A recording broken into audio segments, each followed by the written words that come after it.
Hi, Ross. Are you ready to show Hi, me Andy. all about Interceptor? I will give it my best shot.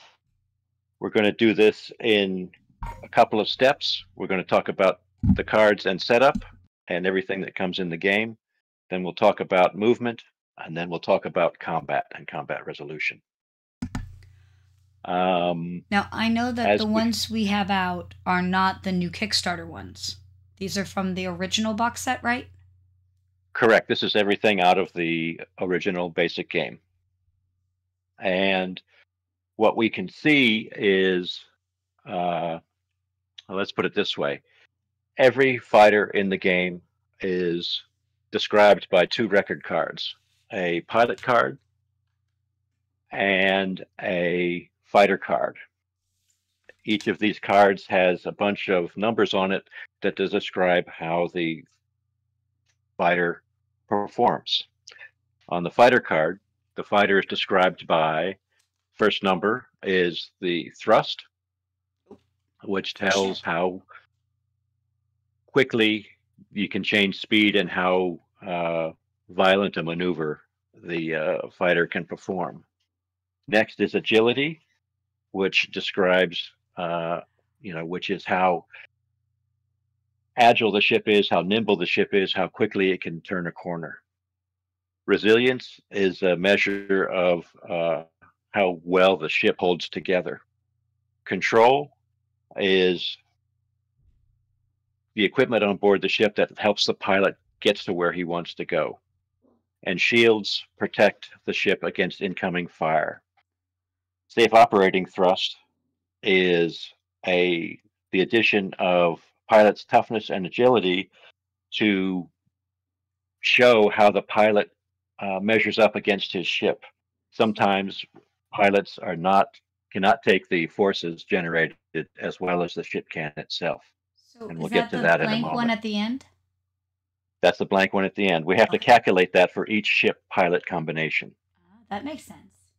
Oh, hey, and you gave Below us the a handy dandy dry erase marker to do that with. absolutely. Next is the firepower, Mhm. which is the number of dice you get to roll at any given range when you're making your attacks. Uh, we'll talk about that when we get to combat.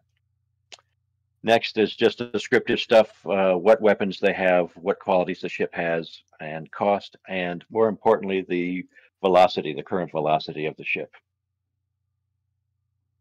Next up is the pilot card, which does the same thing for our pilot. First skill is piloting, how well the pilot can get to where he needs to go.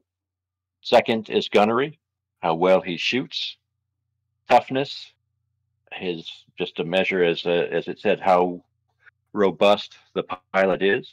Cool is how the pilot reacts under pressure, and rank is an arbitrary number uh, that helps with initiative, but tells you where the pilot ranks in hierarchy. When setting up a game, you simply pick your ships, total up your points, and then for each ship, you have to calculate a safe operating thrust. And that is simply the pilot's toughness plus the ship's agility. So, for example, you've got who is that lefty there? Lefty and chakram.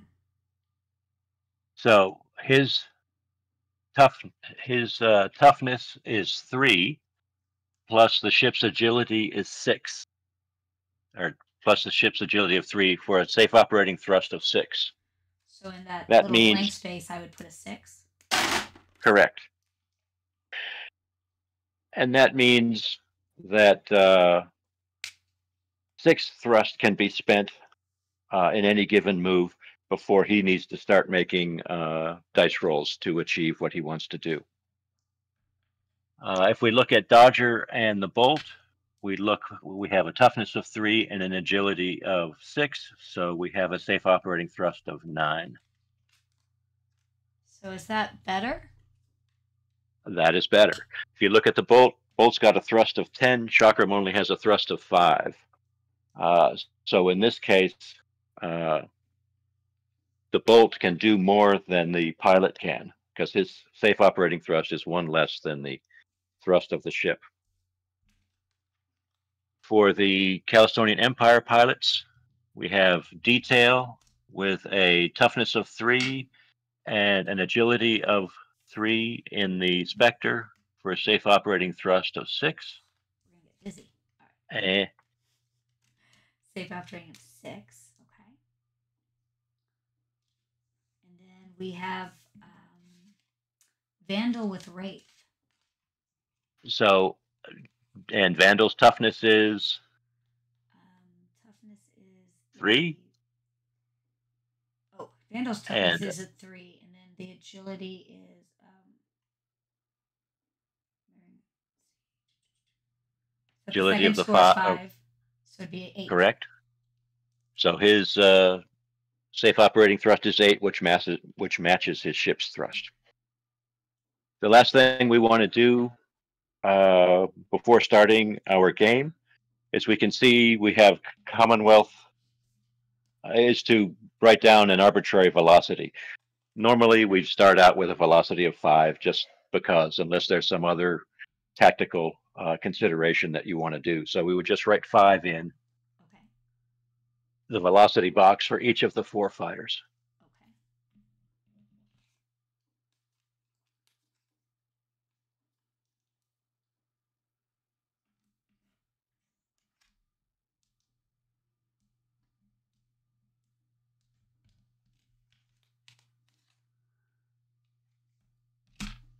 Got